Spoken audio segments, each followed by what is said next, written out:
hey, business is a little rough. We may need a rent reduction. We may need a month or two of free rent. Now, after you hear that statement, I want you to repeat after me and then stop everything. That's fine. We require financials and tax returns to evaluate rent reductions. Please submit those at your earliest convenience, and we'd be happy to take a look at it for you. Boom. 9.99999 times out of 10. You don't get that information. You don't get that information, and then it proceeds back to the rent increase, right?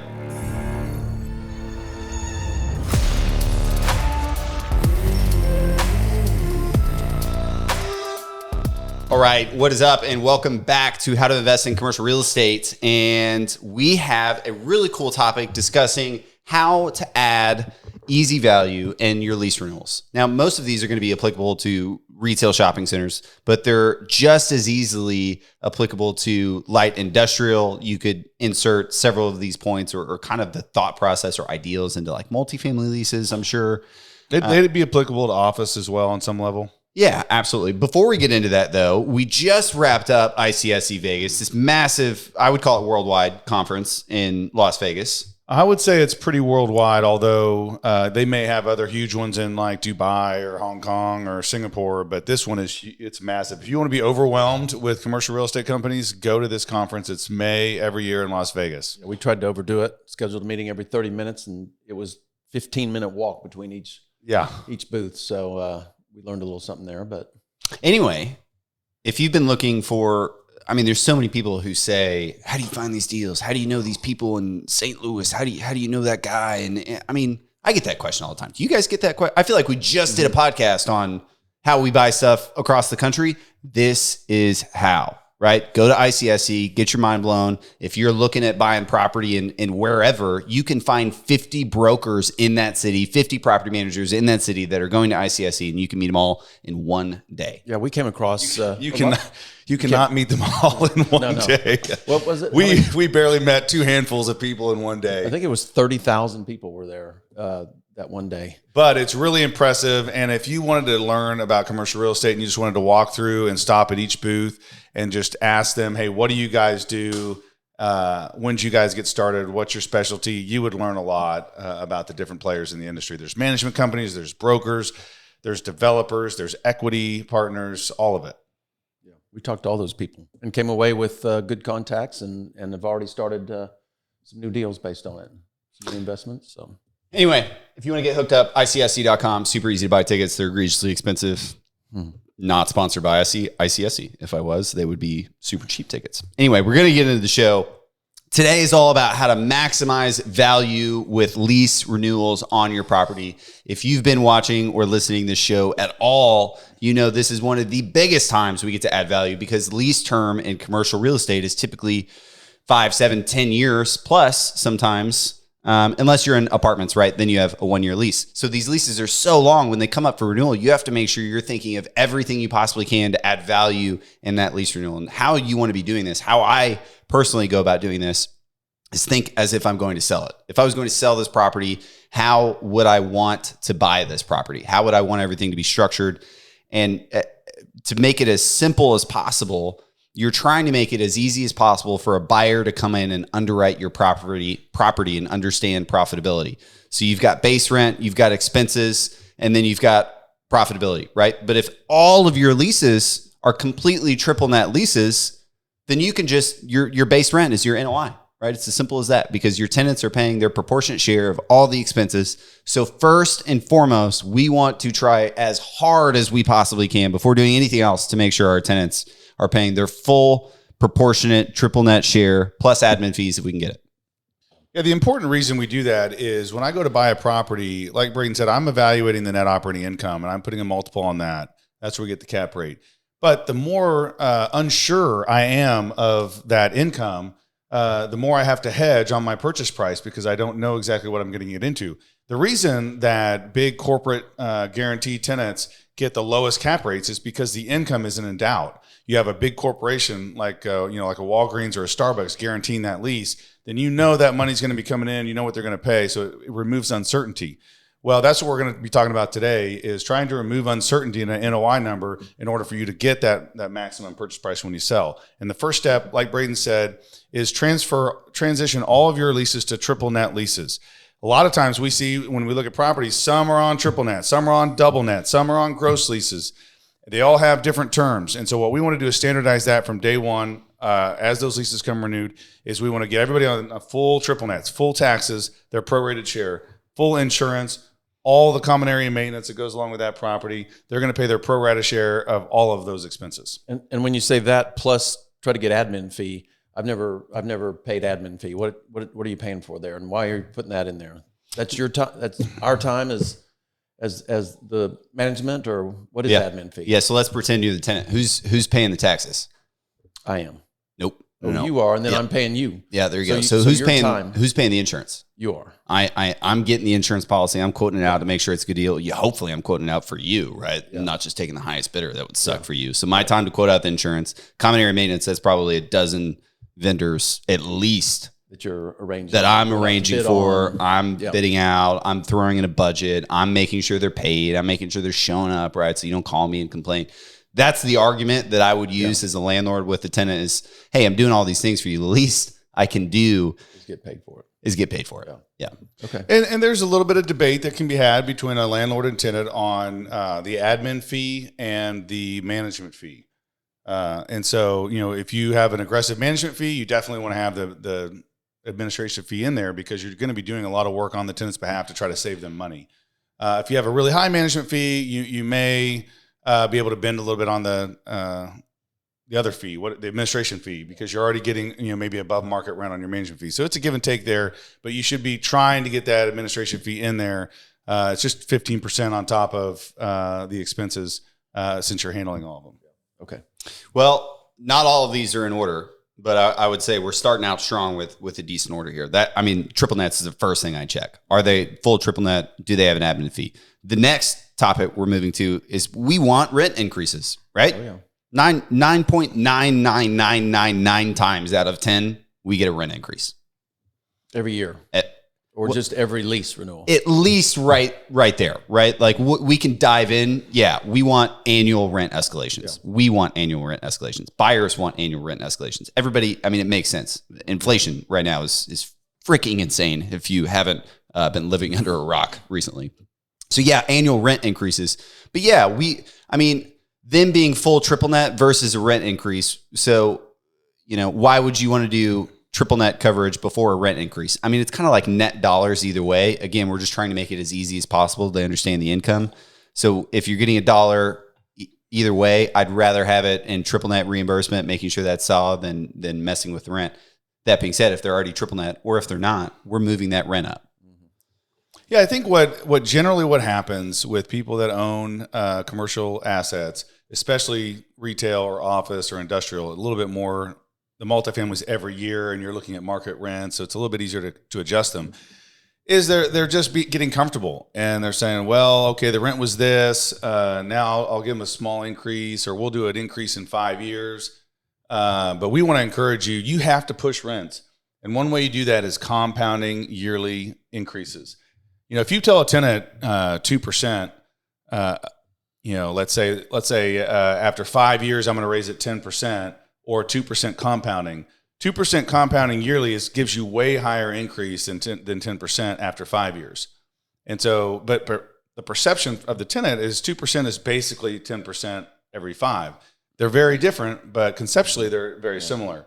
So you want to get that tenant used to budgeting for that increase, used to moving up every year instead of wanting a flat rent, and that'll help psychologically them to be okay with those increases. Once you get them used to those annual increases, it really starts to push that rent up over time.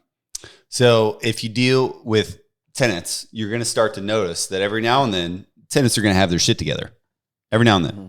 And when a tenant really has their shit together, in my opinion, they immediately hit you below the belt, right? Because they're trying to anchor low. They know a thing or two about negotiating. They're like, hey, business is a little rough. We may need a rent reduction. We may need a month or two of free rent. Now, after you hear that statement, I want you to repeat after me and then stop everything. That's fine. We require financials and tax returns to evaluate rent reductions. Please submit those at your earliest convenience, and we'd be happy to take a look at it for you. Yeah. Boom. 9.99999 times out of 10. You don't get that information. You don't get that information, and then it proceeds back to the rent increase, right? Yeah, but it's a good point. I mean, if they are truly struggling, then that gives you evidence that they're struggling. Obviously, in any negotiation, you're not going to take their word for it. And so when they say, I need a rent reduction, I can't make the rent, then we say, okay, prove it to us. But even after that, let's say they weren't making a ton of money. My first decision, once they say I need a rent reduction and I've looked at their financials and let's say they're not making that much money, I say, man, I'm really sorry that you guys didn't do well in the space. Is it okay if we start marketing your space, see if we can get a better tenant in there? Instantly puts them back on their back foot. But here's what happens when you say that, is that they're either going to react one of two ways, right? They're going to be like, yeah, go ahead, Either they're negotiating or not. That's a great play, because then it tells me that they're serious about leaving, and I may not want them to leave. The other reaction you're going to get is, hey, no, okay. Let's not show the space to other tenants here. Let's just, negotiate. Well, then I know that they really do want to stay, and this is all negotiating. So everything you do when a renewal is coming up, it's all geared in negotiations towards both understanding what the tenant's motivations are, how likely are they to leave, and how much rent increase can you get away with without damaging their business. At the end of the day, you need successful businesses that are profitable to pay you rent to stay in business, right? So you can't go above and beyond. I think that's how we end this, right? You need to measure the business. You need to measure the market rent for the area, the submarket. There's several shopping centers that we own where I know they can't go get a comparable space within miles for anywhere close to what they're paying me. So we go fairly aggressive on our lease renewals because we kind of have the crappiest space in the corridor. So like if you want a space in that corridor, you're going to have to go pay double the amount of rent, my man. Like, this is a good deal. And then they go, may shop it out, and then they're coming back. Okay, yeah, this is a fair lease renewal. And look, we are going to be tough negotiators, and we hope that everyone listening will be tough negotiators on their property as well. But what I will say is that we always also try to be reasonable.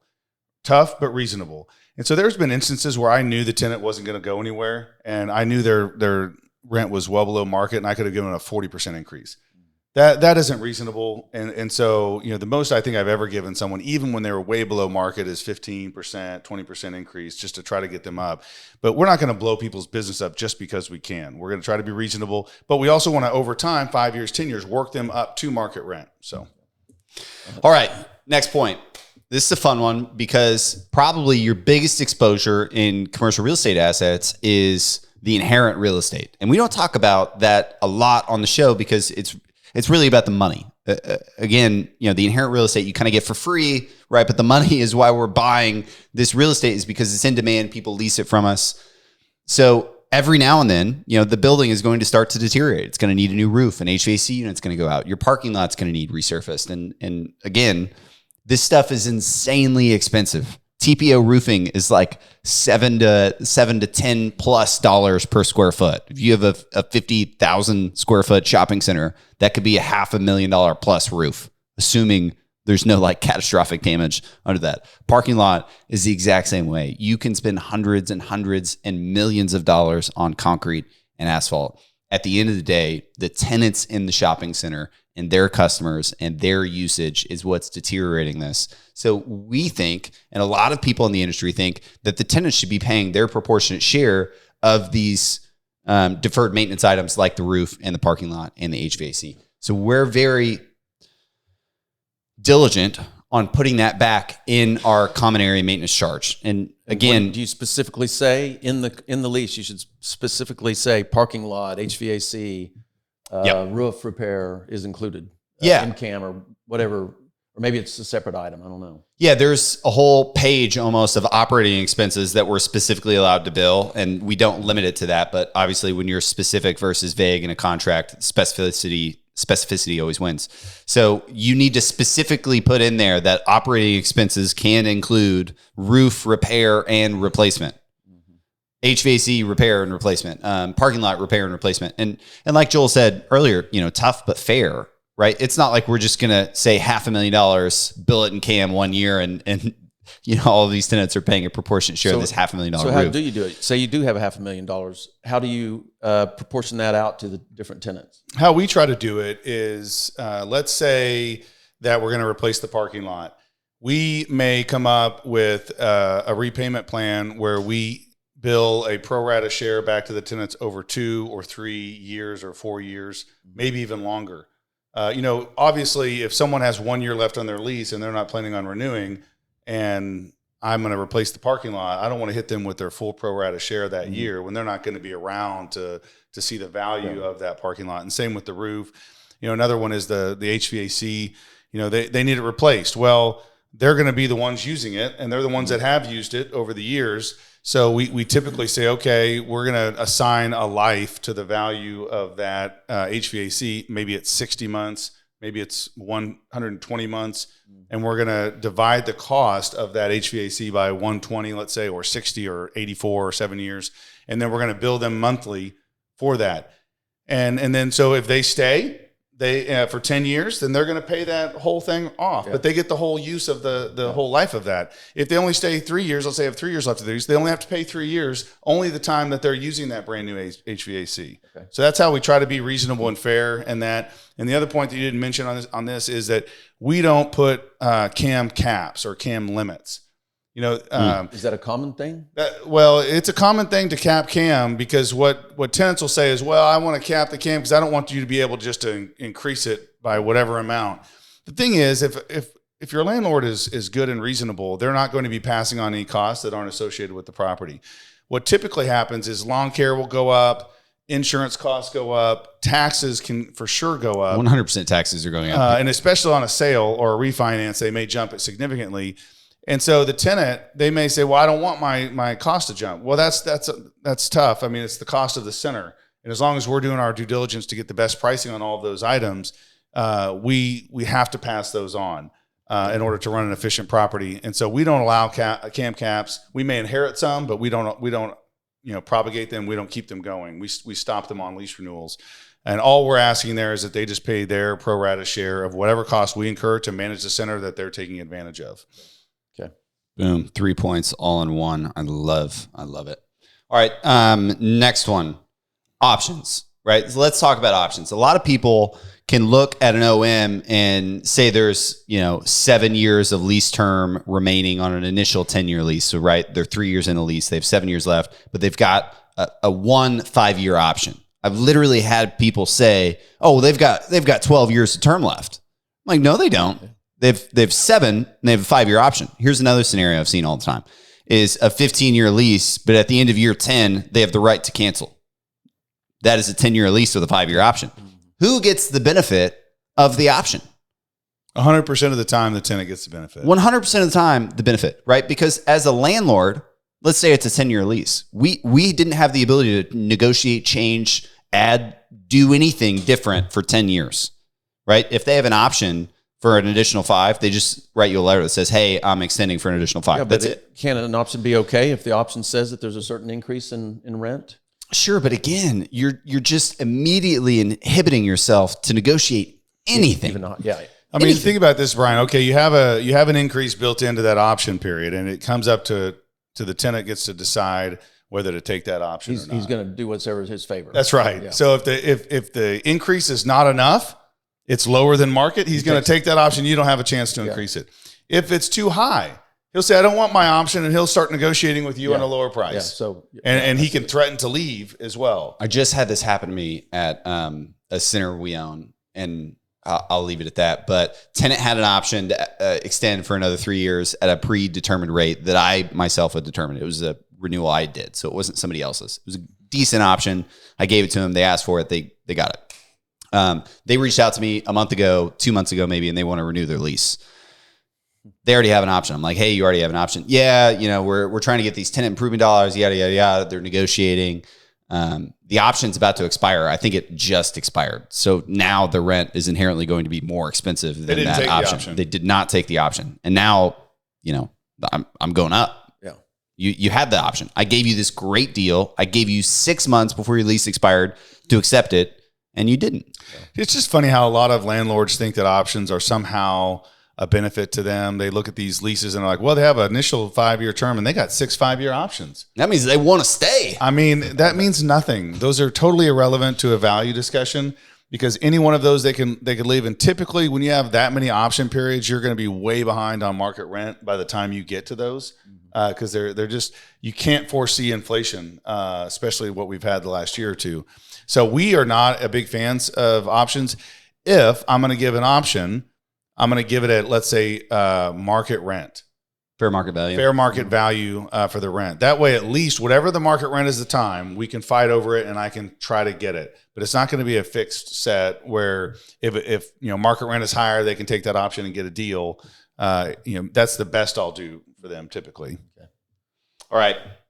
All right. We've talked about triple nets a lot. I can't harp on how important the triple net coverage is, making sure your triple net language in your lease is as tight as possible and the tenants are used to paying their actual proportionate share of the actual expenses of the center.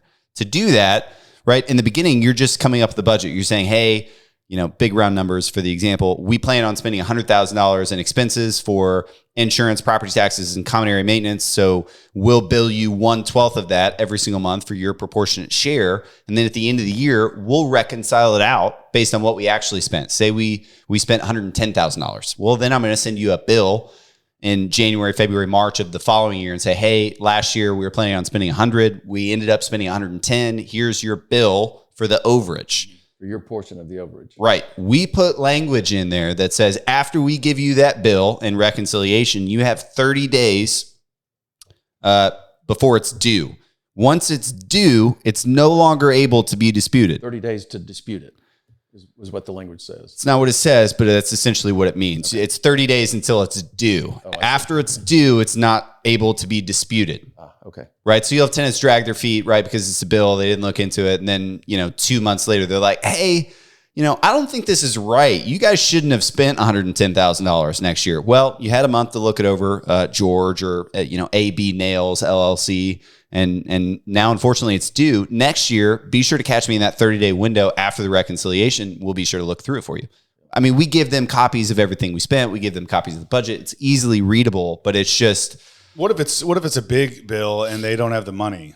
Because sometimes there's unforeseen events during the year that maybe increases the total CAM charges to up 20-30%. I mean, we've sent out some big CAM reconciliation bills. We sent out one to a tenant and it was $24,000. I mean, it's a substantial tenant. I think the tenant has like tens and tens of thousands of square feet with us, so it's not out of line. But yeah, from our perspective, somebody owing you $24,000 from a CAM reconciliation, that's a big bill. And that was this instance, hey, we're going to pay it. Hey, we're going to pay it. Hey, we're going to pay it. Hey, wait, we don't think we should pay this. It's like, first of all, stop lying to me. And second of all, it's due now. So at that point, I would say you would have to treat it just like anything, just like past due rent, right? Like you're going to have to figure out a payment plan or you're going to have to start evicting them, whatever. But that's why you want to have this language in there so it's due and payable and it's treated as rent and you can actually evict them on it. Yeah, we typically allow a payment plan so they can pay that out over 12 months, let's say, or something. And then we really do try not to come up with those big variances. And sometimes we come in under and we give checks back. So it can go either way.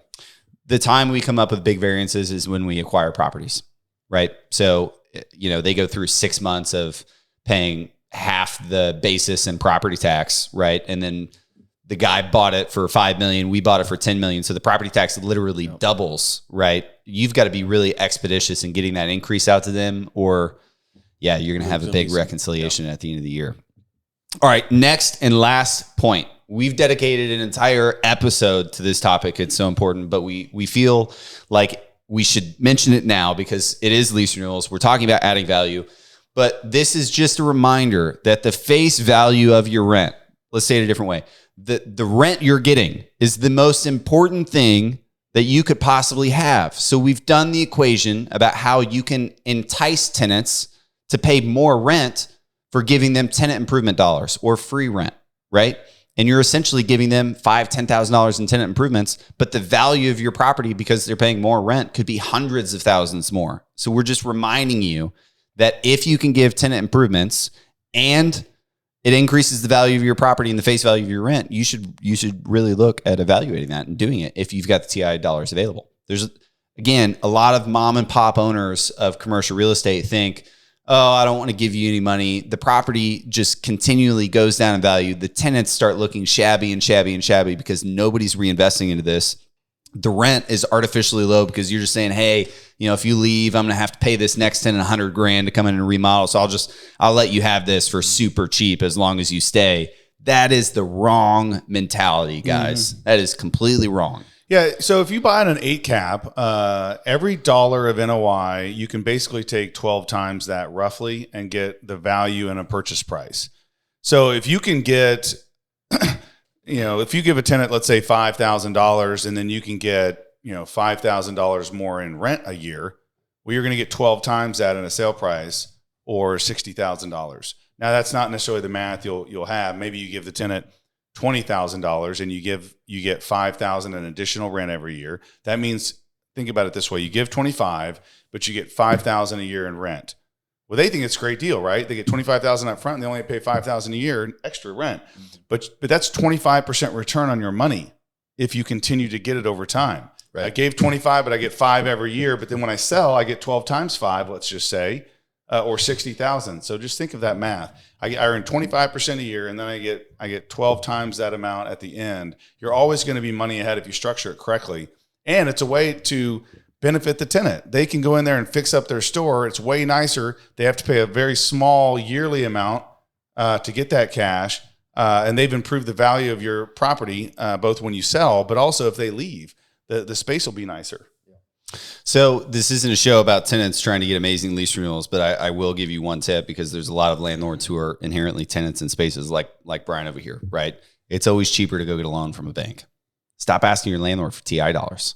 I mean, go get a loan. Like, if you've got a good enough concept, a good enough business, and a good enough balance sheet, you're going to go get a loan from a bank. Yeah, and it's usually not a whole lot of money, right? And here, okay, so if you are a tenant and you want TI dollars, finalize the rent negotiation first. Then tell them you have to have TI dollars to do it. That way, they're not sticking that tenant improvement dollars into the base rent. Yeah. So I would do that. And then if you can't get them to pay your TI, then go to a bank or another source. Yeah, good idea. All right, last tip. We didn't talk about it. Don't let your property manager renew your leases. Yeah. Don't do it. Yeah, because they don't have the incentive that you do, right? They don't care. They're looking for a fee. They wanted to get pushed across the finish line as fast as they can. They're not getting anything on the exit. They don't care about your exit. They don't care of the value of your exit or the value of your lease renewal. They want that check on their desk as fast as freaking possible. Yeah, that percentage that they're getting and maybe some increase, it doesn't mean a lot to them. So they just want to get the thing done and get the check. Always handle your own renewals. And, I just thought of a new show topic is we need to do one for tenants. How to negotiate your landlord. Why would we do that? Well, because both, if tenants are listening, they'll benefit, but landlords will benefit from hearing the arguments from the tenants, and they'll be less susceptible to fall into traps that if the tenant isn't a good negotiator. Yeah, that's a good idea, because you guys have had some good negotiators, right? These big companies, they're good negotiators. Oh my gosh, yes. They have. And so it'll show landlords how to combat the arguments that the tenants are giving them. These big companies, they have people that's all they do. I can see Braden doesn't like it. He's look at that. Just not the super secret tips. I mean, maybe some of the he doesn't feel confident in out negotiating a strong tenant. Now I feel confident. I can give away all the secrets and I'll still out negotiate them. But Braden hasn't had quite that experience. Joel's just going to punch him in the face. All right, guys. Hope that was beneficial. 8 easy ways to maximize value on lease renewals. Don't say 8. We literally said that in the beginning. I was kidding about don't say it. All righty, guys. We'll catch you next week on how to invest in commercial real estate.